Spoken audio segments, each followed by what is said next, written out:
Hello, Mr. and Mrs. Stakes and Michael, the inventor. Love that part. I think there was a little bit of confusion with the phone calls, and I know some frustration. So, man, I apologize on behalf of everybody, Bank of America and everybody on that, because there's some changes going on, and it just makes it sometimes a little harder. We've done this too many times, though, so we understand how to help. But I just want to make sure that you know that merchant services, okay, and payment processing, that's really one and the same, okay? And then there's something called the payment gateway, right? And that is an advent of the current times called online, right? Merchant services, payment processing, they charge a percentage of the over the exchange rate. So if something costs $1, it might cost you $1.50, right? To move the money, the banks when they move the money. Plus, there's a monthly fee. I'm using the number 3 payment processor in the country, That's called PayRock, and that's with Mr. Richard Pilot, who you talked to. Okay. For him to do that, he's got to have an EIN number, and he's got to have an LLC, right? And he's got to have a clean background, pretty much, right? Things can be explained, but you can't have like bad checks, bank accounts with upside down accounts, but you went and opened somewhere else, that kind of stuff. Payment gateways, okay, so the number 1 in the country, and there's a bunch of those too, Authorize.net is who we are going to go toward. Now, there is a monthly service fee, Miss Beth, for something like that if you went straight to them, but because you have a merchant services payment processing account, they provide this to you, okay, free of charge. I actually go inside of there and I pull something called codes that lets me install that into the website that allows people to add a credit card, debit card, or bank account information to make payment to you. This is triple encryption encoded banking guidelines, FDIC, FTC. This is federal regulated guidelines that you're a legitimate business, IRS guidelines, and that you're verified, right? So then for Richard to give us this, right, you get approved, get that, he's got to have something to show underwriting that there's a website being built. I don't even have to have it complete. So in this case, let's talk about an e-commerce store, right? I am going to need that logo. I'll give you a link to a Dropbox account to forward me the original file so we can use it. I'm going to need a spreadsheet filled out with SKU, SKU, or UPC codes, product description, weight, right? Maybe even dimensions, because it's supposed to fit in a weapon, right? You're going to have obviously multiple categories of the same product for the different firearms that it fits. But I just need something so I could put it on the front there to start to make this look like a store, right? Now, what happens on this store, once we get this and this approved because they feel like this is happening, number 1 strategy, I will help you with the email. I have a MailChimp account or Constant Contact. Do not try to do a couple of hundred at a time in your Hotmail, Gmail, Yahoo. You're going to get spam blocked. You can't do that today, especially after the last 3 years. The regulations are pretty heavy on that. So you're going to wind up cutting your foot off trying to do that, okay? I can add your list to my email account, categorize it specifically for you. What we'll do is build an email campaign. Congratulations, your back order has been moved to production. Please click the link below or scan the QR code and proceed to pay your invoice. With this email that you send them, we're going to have either in the body of the email or an attachment from you, an invoice number, and a total amount. Because as I build this for a real store, and this is going to be so important for you, I can create what's called a subpage, and that's a payment portal. So they put the invoice number, right? And then they put the total, right? Put the total, and then there's a button here, pay now. Our roofing and foundation company gal, she's smaller. She does, QuickBooks, sends people invoices, but she was always 30-40% collection, chasing checks. We put payment portals online, put the QR code in all her invoices she sends her customers, and people are paying more rapidly. Now she's running 60-70% cash flow instead of the other way. But they're only able to put a invoice number. The bill of lading's already been sent. They know the work has been done. They put that invoice number, a total, and they pay, okay? All of her tracking is inside of her QuickBooks. QuickBooks is an allowable process inside of Authorize.net, recurable billing, but that's an extra service, extra fee inside of Authorize.net or anybody like them. Here's what's happening with Bank of America. Bank of America is not only the payment processing, but they've also become the gateway. And to do that is required a lot of software building, and they're almost there, but not, almost there. Love those guys. We've done a lot of business, helped a lot of customers over the years. But man, that move has made it a little tough, but they'll get there. In the interim, we got to get you going. This email campaign will allow me to invite people to go to a spot, a little page that I build behind all this that just has a button to pay. That will not work without this and this. We can't get this without me showing, hey, I'm building this, right? But let's talk about the reality. These orders, these pre-orders, if you will, let's say, and I saw the back order form. So let's say I ordered 5 from you on the back order, but now I only really want 2. Let's say I only ordered 3, but now I really want 10 because me and my Ducks Unlimited buddies want all the same trigger. Stuff like that happens. How are you going to be able to allow that? You're not. It's a closed out invoice with a total. It'll let you make some revenue, but now taxes and shipping are all on you unless you include it in that invoice.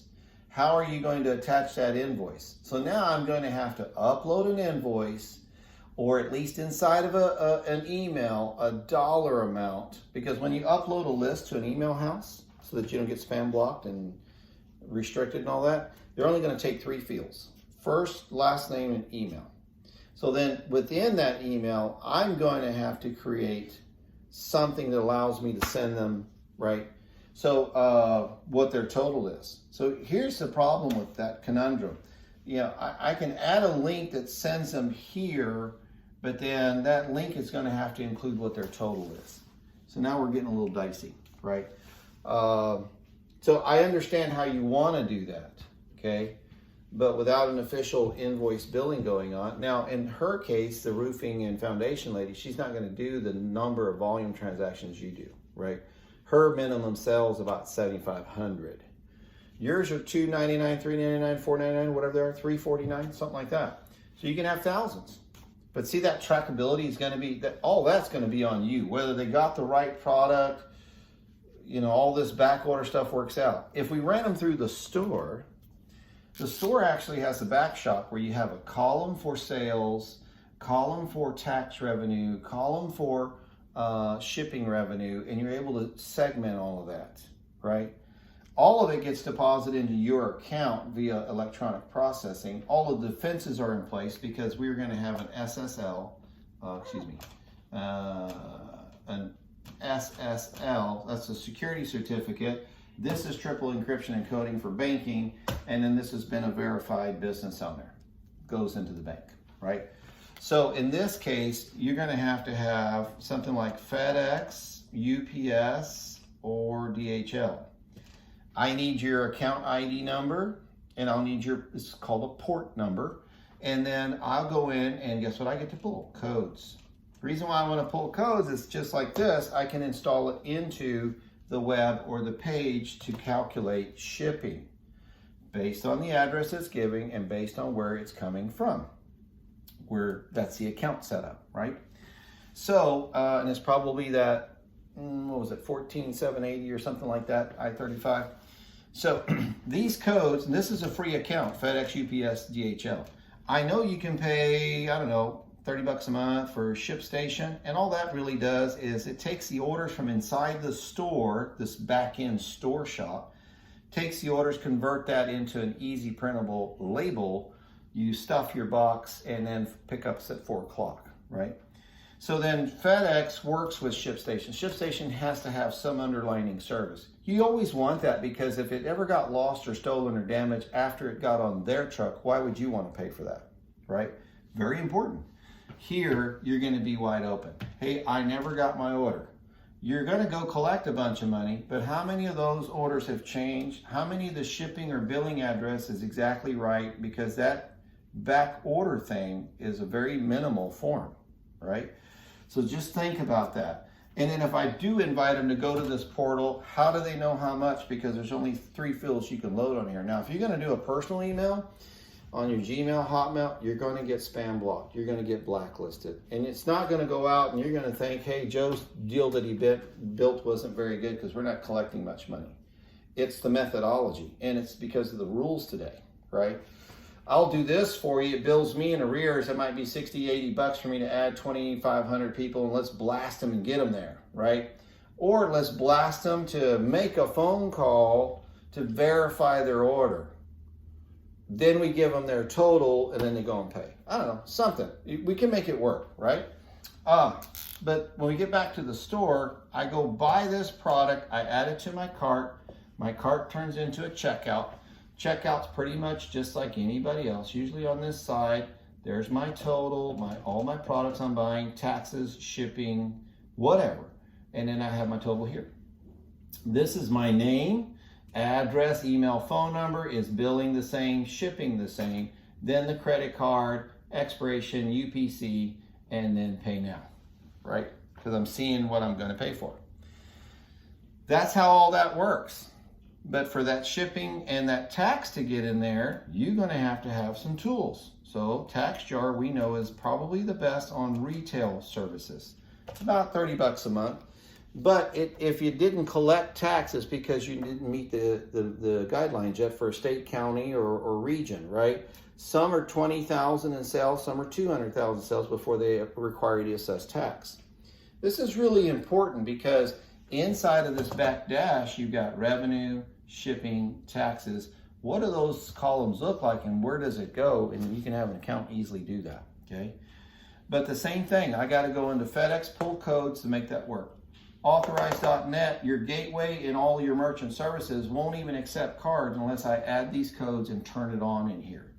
Now, any shipping service, because all of that is their software that is kind of being ported in, that's a $79 a year license fee to RPM, okay? The entity has to be licensed for that interface. Just like Authorize.net, that's a $79 a year, okay, plugin. These are plugins, license interface to RPM for that to work on your behalf, okay? Just like you'll pay $10 a month here. So the whole idea is a year, $479 hosting. The build is one time. That's all you got for maintaining cost of a store that can make $1 million bucks. Pretty interesting. Images will have to go for the products over to a Dropbox where we'll compress them. Then we flag and tag them to match the spreadsheet. When we load them into the store, one click, everything pops up where it needs to go. Categorizing, you know, if it's a 3M or 3TR, you know, just whatever it is. And then the categories or the filters would be the type of weapons that it could work in, right? Yours is almost a little different. Instead of a category dominating, yours is more of the product, and then the filter is the categories it applies to, right? So we want to do that appropriately. But that's actually how that stuff would work. But you need to be aware that we're ultimately going to have to do all of this for this to work appropriately, because what I'm going to do is have to dummy this up in order to get to something like that. But here's your problem. Who's going to add the invoice to that email? Then if you're going to do it on your personal email, because I can't do it in MailChimp or Constant Contact, I cannot send attachments because that is flagging for spam, right? What I can do is send them a link portal to get to, you know, that invoice. That would be something you would have on your accounting or billing site, right? Whether or not those orders are right, whether or not you charge tax or shipping, just with a payment portal, is all going to be on you, because how else are you going to tell these people without getting on the phone with each one of them, right? So I know that was a big issue with Bank of America. And even here, you can go to your Authorize.net account and, you know, individually collect payments one by one. But I don't know how long ago that these people order. Was it a week ago, 10 days ago, a couple days ago? What if I go, crap, I forgot I ordered with you? Because maybe they got on everybody's back order that offered this product, right? Now you're the only one that can offer it. So just food for thought. This is a go. This is not a problem. I'm not even going to charge for the expedite fee, because we do have that. Some people are in a rush. There is a payment for that because it takes man hours and people to pull together. I'll build something overnight to satisfy Richard so we can get this approved, but we'll need to talk about this payment portal. And the way you used to do it, Beth, is really not going to be good for you, because you're going to get blocked before you get most payments in. So we'll need to talk about that. This email has to invite them to a link or a message or a direction. The link in the QR code could just take them to the payment portal, write in your invoice number and your total. How we segment that out in the email gets a little tricky, because I'd have to put that in the message. But when I'm sending a bulk email to 2,500, how do I tell each individual what their number is? See? So it gets a little difficult in some of that, because when you start doing that individualized thing, guess what? Then you're going to get into spam blocking, right? Here's what you can do. We can send individual ones and attach an email, and you can do 1 at a time or 5 at a time out of your actual email account, but you're not going to be able to do it in bulk. But with 2,500, that's going to take a minute, right? So that's the whole idea. I don't know that I'll have to go back and look at the back order form. I don't think it was that elaborate with that much information. All right, food for thought. Wanted you to see the process. Wanted you to understand these are two separate things when you're an online store. It has changed from the good old days where you could just mail people stuff. They have shut a lot of that down because of the attacks, the hacks, and the losses that people suffered from scams. Okay, so there we go. Appreciate you guys. Looking forward to taking care of you. Thanks.